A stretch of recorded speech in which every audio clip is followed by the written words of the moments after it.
Sometimes when we're making flyers and things like that or announcements to our teachers, we want to include some type of branding that's already out there. For example, today we are working in Canva, so maybe we want to put out a tip or a trick into the faculty room, and we want to easily grab the logo of Canva or any other brand that might be out there.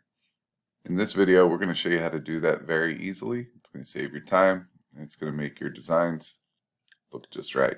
Check it out.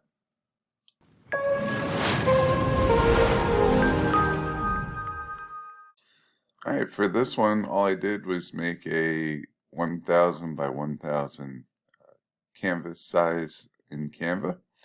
I added a back to school picture and then I put some text over it, today's lunch and learn.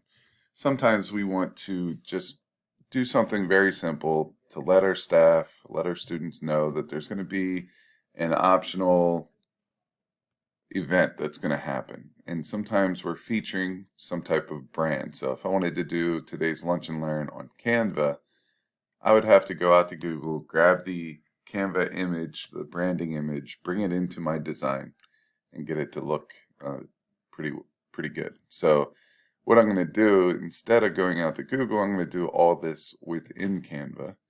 And what I'm going to do here is I want to cover up this back to school because I want to just feature Canva here. So I'm going to go to elements in frame like this. I'm going to go look at all of them. I just want a rectangle basically.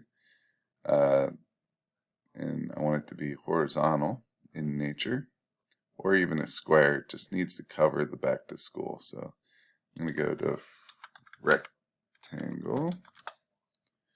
There we go. So this one will work just fine. We go there, and we are going to cover up the welcome back to school with the frame, and now we need to go get our branding image. So we go to apps, we go to Brandfetch. That's the app that we want. We're going to add that. And maybe Canva will make it easy on us. Could do that. I want to see if there's any other ones. So here they are. There's Canva.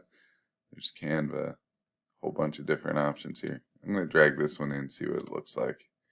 Beautiful. So it's in there. All right. From here, we could add a border to this if we want, just to give it a little bit more pop. Change the border color. And now we have our Canva brand in there, and we can make any changes we want. But this is just a quick and simple way of pulling branded images for different brands into your Canva designs.